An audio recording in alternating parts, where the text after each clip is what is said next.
Hello, everyone. This is Rebecca Green for the Whinypaluza podcast, and I am super excited today because I have the fabulous Dr. Sheryl Ziegler with me today.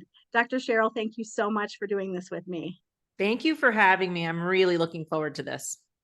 I was asking her and talking to her way too much before I hit record. So I just need to hit record and jump in because I have so much to talk to her about. And I want to tell you a little bit about this fantastic lady.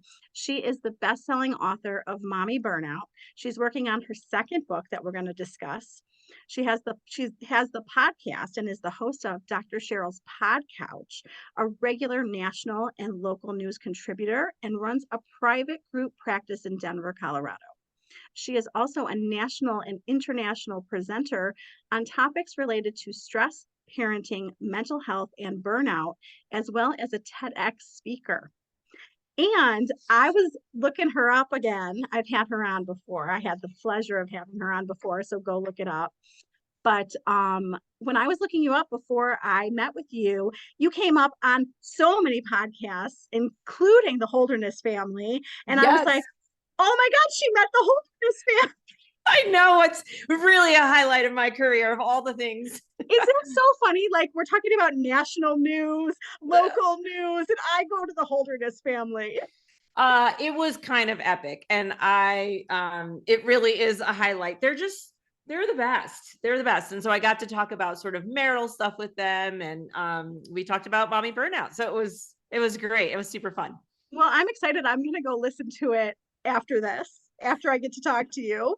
And, we talked about how there's a lot of things that are hard for us to talk about. There's so many things that we can discuss. The most recent thing is the war in Israel. Yes. I'm all tongue tied today, but maybe I'm tongue tied because of the topic. But Mm-hmm. I'm going to push myself to talk about this. This is a hard topic. And we need people like you to help us. And I've had so many parents bring this up to me. I've had so many parents reach out to me. So I think this is going to be a super helpful podcast today. So let's start with, why do you think in particular that we should be talking about the war in Israel with our kids? So, this is a major event going on right now. And with the age of social media and digital access everywhere, if you're not talking to your kids about it, they are seeing images, they are seeing headlines, they are hearing things, they're watching memes, they're inundated with information that they're either going to process or they're going to take in what they are hearing and then make assumptions. And so, yes, is it uncomfortable? Yes. Is it scary? Do we want to protect our kids? Do we want to say, oh my gosh, that's so far, far away? Right? You can do that for the first day or two. Oh, this is so far, far away. But here's the reality. We are having protests on college campuses. We are having protests in our cities. We are seeing signs that say free Palestine. So again, we're living the history. Either you tell your kid the narrative or someone else will. Such a good point, and we all need to hear that. And I know that it's hard to know where to begin. Can Mm-hmm. you kind of help us with, like, where do we even begin with our children? Yes, I will tell you right where to begin. The first thing you want to say is, hey, what do you know about this? Mm. Right? Non-judgmental, relaxed. You heard my tone of voice. What do you know about this? What have you heard about it? Where have you heard those things? Are you hearing that online? Are you hearing that on the playground? Did your teacher say anything? Like, just where basically are you getting your sources of information? So, number one, just what do you know about it? A parent's best friend with parenting is learning how to use open-ended questions. Like, Mm. simply put, open-ended. So I could say, a closed-ended question would be, I'm so hard at closed-ended questions because I hardly ever do it. You ask me a closed-ended question, you know, Okay, let me think. Do you like the new book that you're writing? perfect, closed-ended, right? Do you like the book that you're writing? Because what you're doing is you're forcing me to say yes or no. I mean, can I skirt around it and say, well, kind of, sort of, right? So, yes, but the reality is that closed-ended question is, do you like that? Yes or no? So when you say to a kid, you force a question like that, did you hear about the war in Gaza? Right? Yes or no? That it leads us to a dead end. Now you can make it go farther, but it's harder. But if you said to me, use the same question for your sample, how's it going? How's the process of writing the new book? Now I get to say absolutely anything I want. I don't even know what I'm going to say. You don't know what I'm going to say because you've asked it so openly. So just to say like, hey, what have you heard? It just allows me to feel not on the defense, because one of the things about human behavior is when we are asked closed-ended questions, we actually automatically get on the defense. And I mean, even do you like your haircut? Right? Actually, instantly, our body has a stress response, even as benign of a question as, how do you like your haircut? Or I'm still making it open-ended, you see, but do you like your haircut? Do you like my haircut? I'm instantly, oh gosh, what should I say? She's asking me, blah, blah, blah. But if you say, how do you like it? Or what do you think about it? I can say, well, I really like the color. It's a little bit shorter than I thought, right? And now I can be nuanced. So just know that anytime, this could be with your parenting, this could be in a business dealing, this could be a Thanksgiving dinner table. Anytime you want a conversation to flow, you don't want people to be defensive. You really want to hear and understand someone. Just ask them open-ended questions. So it's the same thing. This is a hard topic. Start off with, okay, so that's the first question, right? What have you heard about it? And then they'll give you, who knows what kind of answer. It depends on the age of your kid, right? If they're younger, they might say, I don't know, or I don't know. Sometimes, why are people waving flags? Or I don't know, I see people, or are there bad guys and are there good guys? Like, they just sort of young. And when I say younger, I generally am meaning under 10. So anywhere from about 5 to 10, kinder to 5th grade, kinder to 4th grade. They might really not know that much, but it depends. Some kids are on YouTube a lot. So maybe you're thinking, oh, well, we don't have social media. Well, if you don't have social media, your kid probably still is on YouTube though. All right. They're watching their favorite YouTube stunts and influencers and hauls and beauty hacks and all these things that 3rd and 4th graders are doing. Yep. And so there could be easily something that gets through on a feed in which they might not know a ton about, but they saw the images, right? So you've got to treat that a little bit differently. And those kids are younger. They really might not know a lot, but they probably have seen images. And then I would give them probably, oh, well, I don't know. I saw some flag, or I saw somebody, I saw this video. I didn't understand what was happening. They were burning this blue and white flag.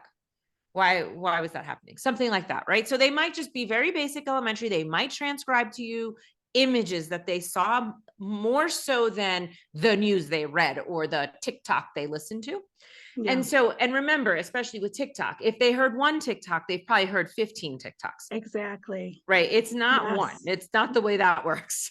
No, it's one after the other, right? And then the algorithm will quickly change.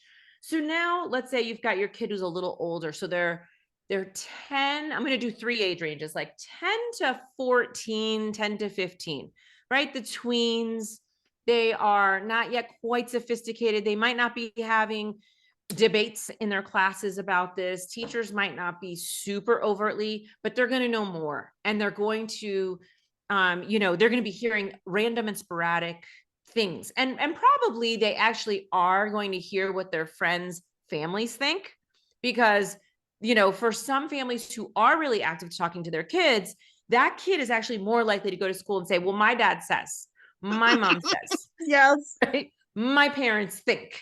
I recently had this with one of my son's friends who was 13. And I was like, wow, this kid is listening to his parents, and he is regurgitating the information that he is hearing. And he feels very passionate and adamant about it. Again, my kid didn't know that. It was about book bans. And my kid didn't know that much about it. So he was just sitting there kind of quiet. He's passively taking it in. He wasn't opinionated. But when the friend left, we talked about it. Right. So I took the natural opportunity to go, hey, do you even know really what a book ban is? Well, yeah, like when they don't want you to read these certain books. Okay, but why do you think there would be a book ban? Well, because I don't know. I mean, it was really like, he didn't know very much. And so then we got to really talk about it.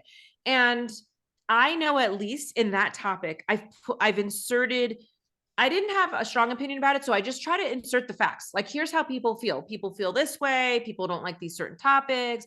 People just want them out. Some people just want a special section. What do you think? He said, I don't know. It seems like maybe a special section or something for books, and you have to get your parents' permission. So it like wasn't the deepest conversation, but it was a significant conversation, right? It's the same thing with the war. The war is another event. Now, to us, we know, we, the adults, know the atrocities. We understand the systemic racism. We understand all of the things, everything from Islamophobia to, anti-Semitism. Like, we understand the deep nuance. And so as an adult and as a parent, you have to separate that, I think, in order to approach these conversations. I think you have to separate that out and go, I have to remember they don't know all of those things yet. I want to meet them where they're at.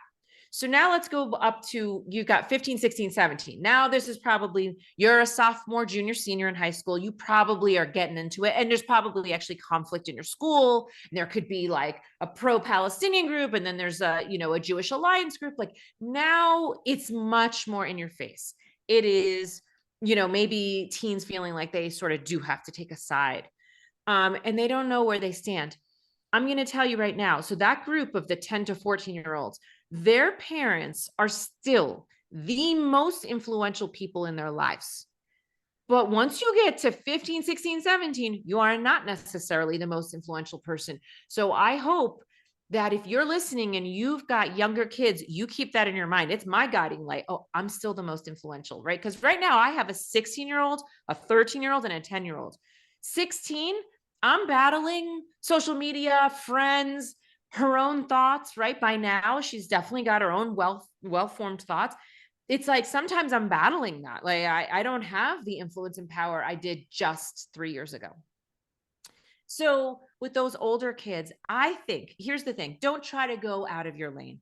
The reality is that unless you're a scholar, unless you're really opening, you don't, you meaning me and you, we don't know the thousands of year history. We don't live there. We don't understand the nuance, but there are some basic things that we know. And I think that's so important. I say that to my kids. I say to them every day, I try to listen to a podcast or read a news article or watch diverse news sources so that I can try my best to get well-informed information. But I'm I going to love tell you that. right now, right? I am not claiming to be an expert. I don't live in either one of those countries. I just feel for both of those countries and for the whole region. So what am I doing? I'm showing humility. I don't know everything, and I'm not going to pretend to know everything.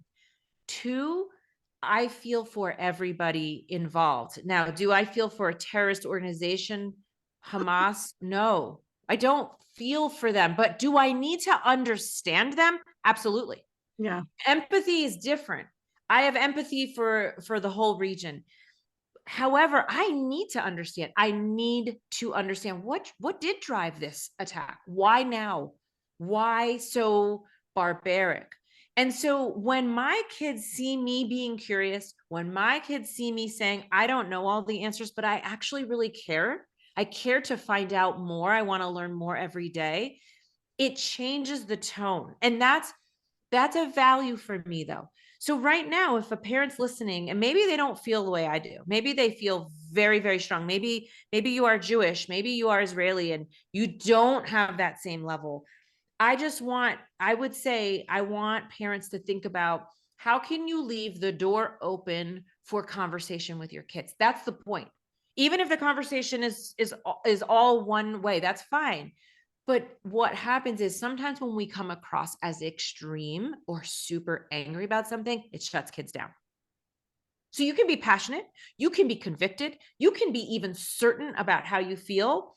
And I'm not telling people to change their personality. I'm just telling you what works with kids. What Yes. works with kids is an open dialogue. You can be clearly opinionated, but what I tend to find is that in families, either people are so passionate and so heated that it like shuts everybody down, or they're completely avoidant.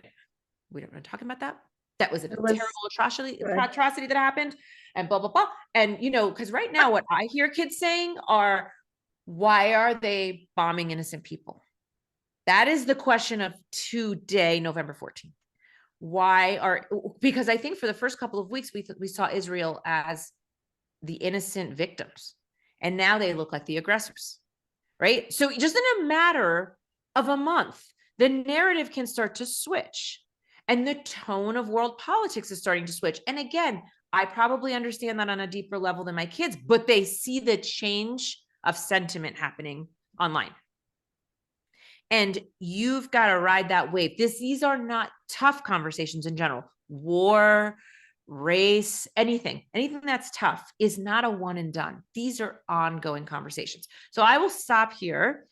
But I really wanted to make the point that we do want to be talking about these things. They don't have to be fear-based. They don't have to be anger-based, but they do need to be open, critical thinking conversations. What do you think about that? Gosh, I know this is a complicated thing and I'm doing my best to translate it to you. What are your thoughts? That's, I think, the tone. If your objective is to keep hard conversations open with your kids, that's the tone that I would advise. Wow. I mean, you said so many good things in all of that. First of all, I want to emphasize that you said we don't need to know. And I think parents think they need to know. So thank you for saying that. And we talked about the different ages, and we both have 16-year-olds. And I will tell you that I am a very passionate, emotional person. And if I am, I'm going to echo what you said and say that if I am too passionate and emotional with my son, who is 16, he walks away. So you Mhm. are 100% correct. And I want to go back to the younger kids, and I want to ask you about oversharing because I think parents can get really nervous and overshare. So can we talk about that? Yes, I love that you asked that because, one of the things that is a weekly part of my job is I have 3 segments I do a week on the news. And basically, when it comes down to it, I always say, what I do is I say, how to have a conversation about fill in the blank. Like, that's what I feel like that I do often. And so, what I have found is that when human beings are nervous or lying, right? And lying often happens because you don't really know what you're talking about fully. Nervous or lying or cheating or stealing, you overtalk. You talk faster, you're nervous, and Yes. overtalk, which can lead to oversharing, which Hmm. can lead to saying things, God, why did I say that? I didn't even need to say that. Well, you said that because you were functioning under fight, flight, or freeze. And when you overtalk, you're fighting, right? When you undertalk, don't do anything, you're freezing. You're like, Hmm. what's happening in the Middle East? And you're just sort of like, I didn't know what to say. That's freeze, right? And flight goes, oh, so I'm making a meatloaf for dinner. No. I just asked you what's happening. I heard this. I heard this thing today. Oh, well, yeah, I don't really know about that. So do you have any homework, right? Fight, flight, or freeze. So when we're fighting, we're going to overtalk and we're going to overshare. And so here's the thing. I think one of the beautiful things about parenting and just relationships in general is you get to have do-overs. If you can master this, you get to say, I think I was wrong when I said this, or I think I wasn't fully informed, or you know what, I was kind of nervous talking to you about this, and I think I said some things that I regret. Let's let's revisit this. Let's go back to this. I've been thinking about it. Let me say this again. Let me tell you again how I feel about this or what I think about, what happened yesterday. And so that's another thing. That's like part one is how do you not overtalk and overshare? Take some deep breaths. Admit that you don't know everything. Say to your kids so that you build trust and goodwill in the bank. Say to them, I am going to tell you what I know to be true, what I'm very comfortable telling you to be true. And I'm going to let you know that there are also many things I don't really fully know about. And here's how I feel. And then I'm going to tell you just what my opinion is. This isn't based on fact. This is based on whatever it is. My experience being a Jewish American, my experience being Middle Eastern, my experience, whatever, my family's history. I'm going to tell you that. And so it might be biased, and I'm letting you know. This is probably biased, but this is how I feel. And so I think we can, I think we don't need to censor our parenting. I think we need to be thoughtful though. And if you're going to have a strong, strong opinion, just let your kid know where it comes from. Maybe you don't even know. Maybe it would be good for you to think about it. Gosh, I don't know. This is just the way we always felt in my family. All right, well, let me think about where this might come from. Right. So there's a thoughtfulness. And I think parenting can feel very pressured. All right. As soon as your kid hits school, as soon as they're in kindergarten, you don't even see them that much. They're at school all day and then they might have activities. And you might think, gosh, I mean, quality time wise, I have like only in elementary school, I might have 2 hours of real quality time with my kid. That's it. And forget it. By the time they're a teenager, I think the average is like 13 minutes a day. I mean, we're at minutes, Oh, right? You're at with quality time with a yeah, teenager, you're in the yeah, minutes. yeah.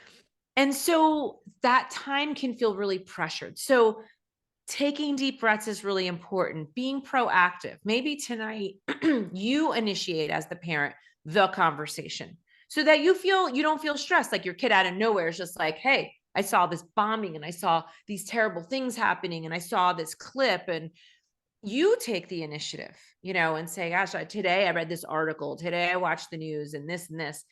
And so I just remember that if you're even going into, that's why, like, I just even recently, I was presenting with somebody and they presented before me. And this is like a world renowned presenter. And when he was done, he said to me, I talked too fast, didn't I?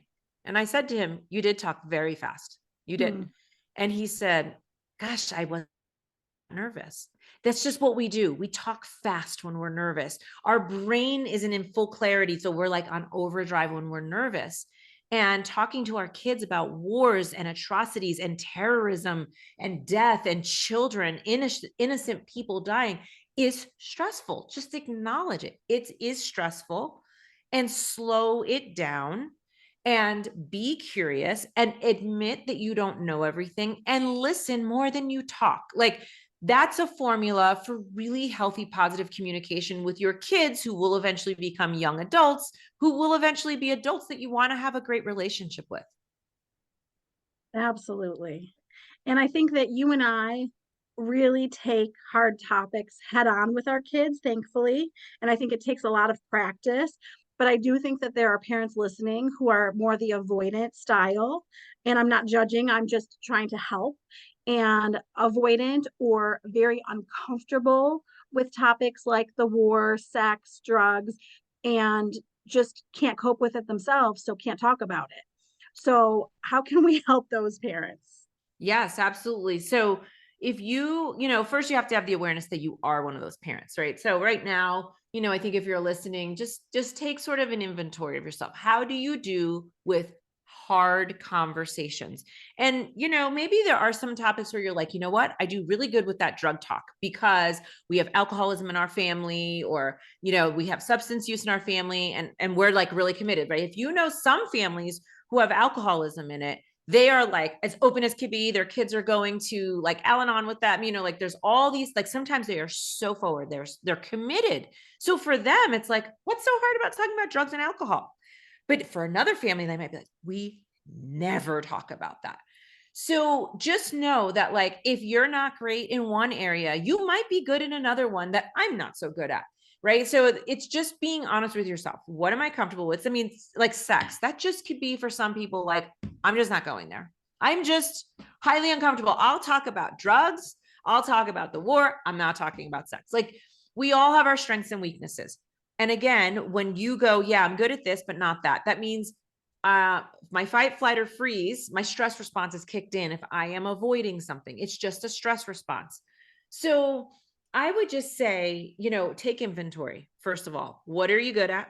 What are you avoiding? What are you actively just trying to dismiss? That's the first step. But I think the second one is to really, if you've got a partner, if you've got a great neighbor friend, if you've got a family member, and you go, I think they're actually good at this. Also know, like, we are in it hopefully with a small village around us, right? So maybe you take advantage of, oh, I'm going to have, my neighbor over because she seems to know a lot about this. And maybe I'll start this conversation with them, and I'll kind of even let them kind of facilitate or lead this. Like, you're not going to just put that person in a position. You're just going to say, hey, you seem to know a lot about this. I'm having a hard time. So what I'm trying to say is if we're not good at something, that doesn't mean we need to avoid it. It means we need to figure out how to do it. That might be enlisting the help of your partner, your husband, your spouse, a friend, a family member. It could mean saying, hey, there was this great clip I saw on 60 Minutes or something. I really want to watch it with you. Let's watch this together and talk about it. It's using shows. It's using the media. If you're really, wanting to see their world, it's actually sitting down next to them and go, so show me those TikTok videos. Show me the source of where you're getting your information. I want to watch it with you. They'll think it's weird. They'll be like, what? You want to watch a TikTok video? Yeah, I know that you were talking about, you were hearing things about these college campuses and what's happening on them. Show me. Because guess what? They're following these other kids that are not necessarily celebrities or media profiles, right? They're just somebody on a college campus. Their video went viral. Show me what's going viral. Even just that question, open-ended again. Show me what's going viral these days. I have no idea what's going to come up. It could be the war. It could be a fashion trend. It could be, somebody who died by suicide. You just don't know. Right. Just show me what's viral. And what's viral, it changes every couple of days. So it's like you could do that question every week. And every week you're going to get something new. So it's just another way in. And I think that for parents who are maybe not as aware, maybe older, maybe like, big span in age, maybe you've got like a 21-year-old and now you have a 10-year-old, those kind of things. Like, you just feel like, oh my gosh, even just 10 years ago, parenting, it was really different just 10 years ago. Never mind 40 years ago when some of us were being raised. And so it's just go with it. Ask them what's going viral. Who are you following lately? Where are you getting your sources from? And use those as a platform or a springboard to go, I kind of agree with them, or wow, that's what you're watching. Let me tell you why I'm super uncomfortable with that. Right. And you notice the words I used. I'm going to tell you why I'm super uncomfortable. Not, I'm going to tell you why it's so stupid to listen to that person. Right? Because you could get into fight, flight, or freeze, and now you're going to fight it. Oh my God, my kid's watching this idiot, blah, blah, blah, spieling all this terrible information. You do that, it's just like you and I said, boom, shut down. Yeah. Even if you are like, oh my God, I'm horrified. You can get the point across that you are horrified and don't like what they're watching without having a humongous reactionary. You can have a strong, pointed, serious response. But if you go too off the rails, they're out and you seem disconnected and like, you don't know what's going on. And now you're out, right? So you want to go, wow, let's stop. Let's really talk about that. Let me explain to you why I'm super uncomfortable with this, and then go into it. Well, and what's so funny in my house is that my kids will say to me, what's your source, Mom? Where are you getting? Yes, they do. So they're challenging me. So when I'm giving my kids information, they want to know where I'm getting my information. So I do like that they're thinking about that. Yeah. And that's what we want. We want, of course, sources, because now they do know their source. Even a textbook, they'll challenge. Well, who wrote this? And how old is this book? Right. Like, and that's, I think that is a challenge for parents. It's a challenge for me as well. It's a challenge when I'm like, oh, wait, what? Okay, wait. We don't celebrate Columbus Day. And now this, right? There's some things I'm still catching up with in terms of, here we are. Okay, here's what we know. Right. And so I just like the mantra with kids, with all kids I work with, which is like, when we know better, we do better. That's it. We knew, this is what we knew then, or this is what we were celebrating then. We don't need to look down upon it. We didn't know better. We, meaning a collective society. Sure, maybe 1 or 2% of people knew something that we didn't, but like, and that just shows, I think, giving grace. When we know better, we do better. Right. And so that's it. And when I talk about the war, sometimes I just say, hurt people hurt people. It's a simple, it's like a lesson, right? So you don't need to go into the history. Maybe I don't really know what's going on, but all I see is a whole bunch of people killing each other over the name of land, religion, beliefs, things that I am not embedded in. So then I can also keep it simple. I just can say hurt people hurt people. And I bet people on both sides of this story feel very violated and very hurt, and they clearly feel justified. Isn't that sad that we don't know how to really do conflict resolution? Isn't it sad we can't come up with a solution? And then bring it to their world.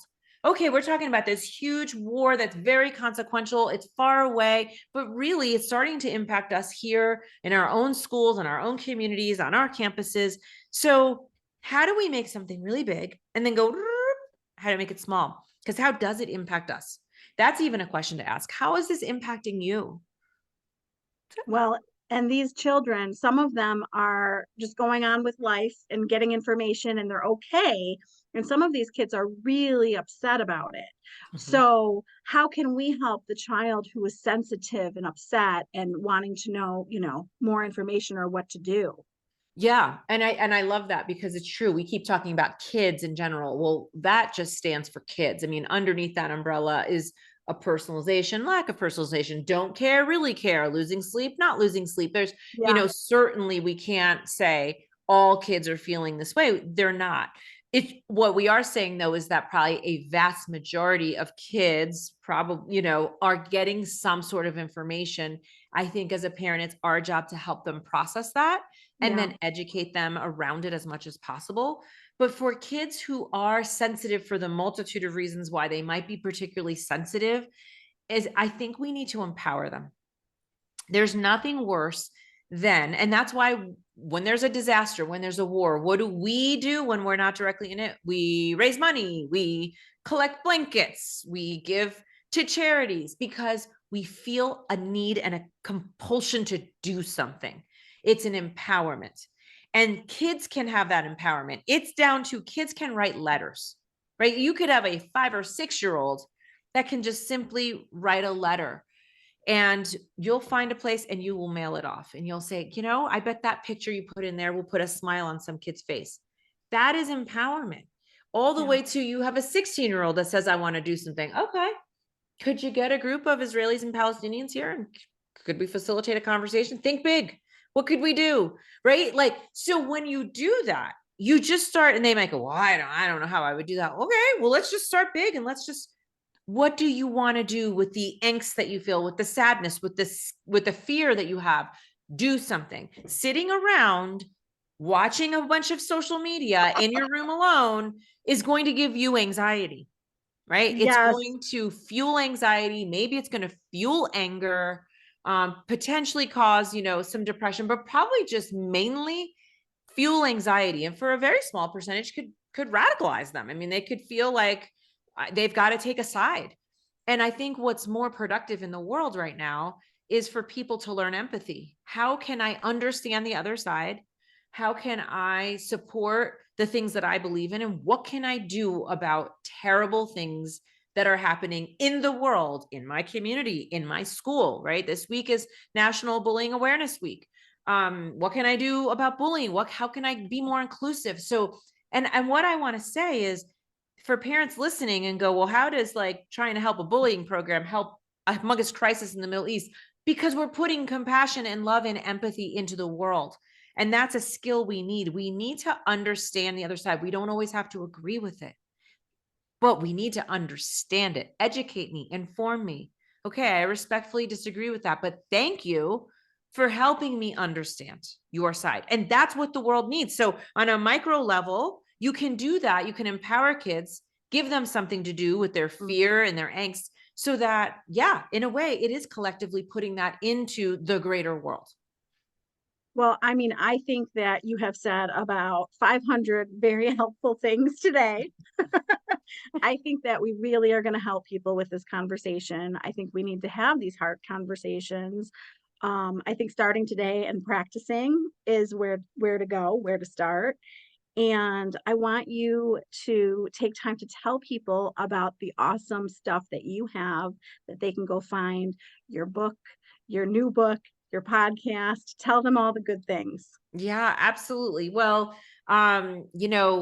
a couple of years ago, I wrote a book called Mommy Burnout, and that was really looking at the chronic stress that women, particularly mothers, were experiencing. Since then, we now have a real term called parenting burnout, that includes dads and all parents as well. So there's that's available everywhere. There's my pod couch, as I like to call it.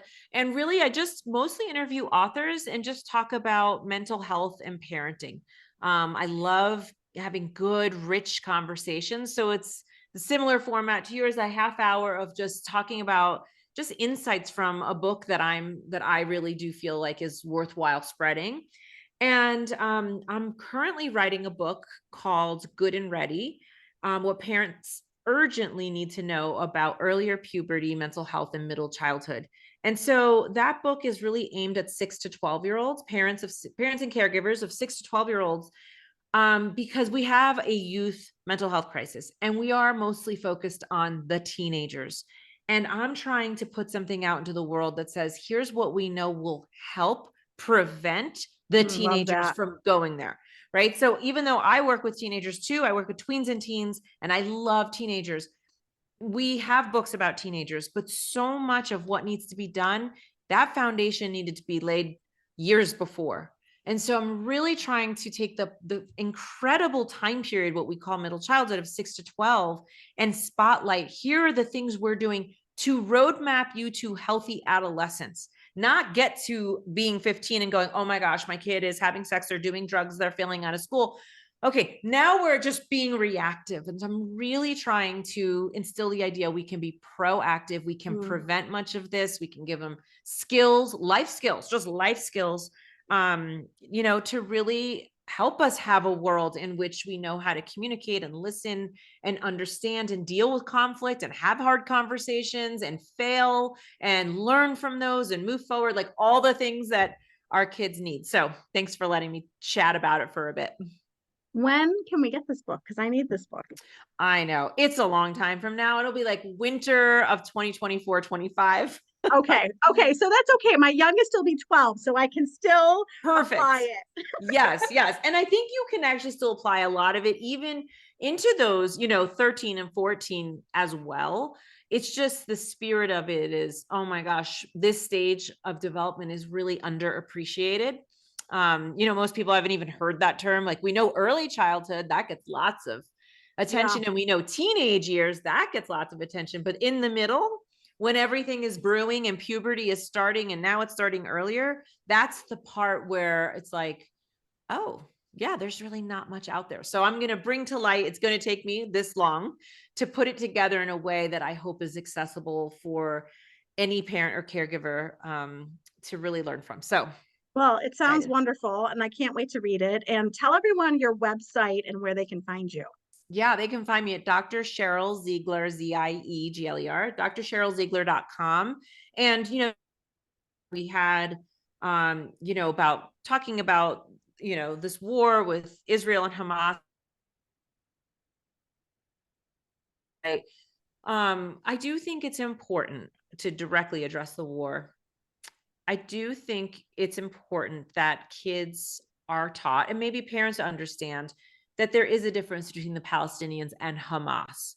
And it's not simple and it's not totally binary, but that, if there's at least one thing that you want to educate yourself, because I'm thinking of kids, this is what they hear. It might be really talking about Hamas and a terrorist organization versus, democratic countries and how that's run.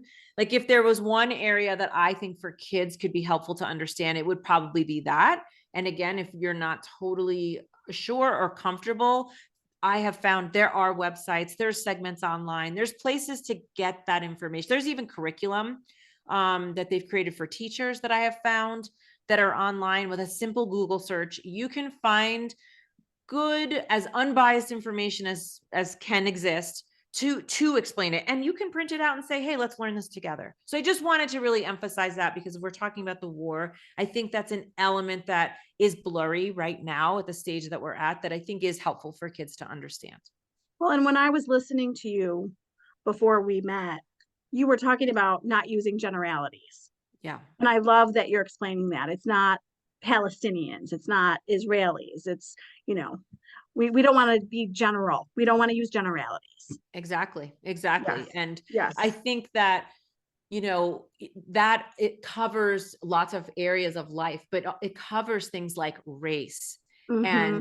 and fear-based, phobias that we have against religions or ethnicities. Is we do a lot of generalizing. And it's interesting because the brain actually does it in a way. I mean, we think we're just socialized to do it, and there is a socialization process, but there's also, the brain has shortcuts, right? And so there's like biases and heuristics. And so you can have these shortcuts, and the brain sort of automatically goes, oh, all those people, they're bad.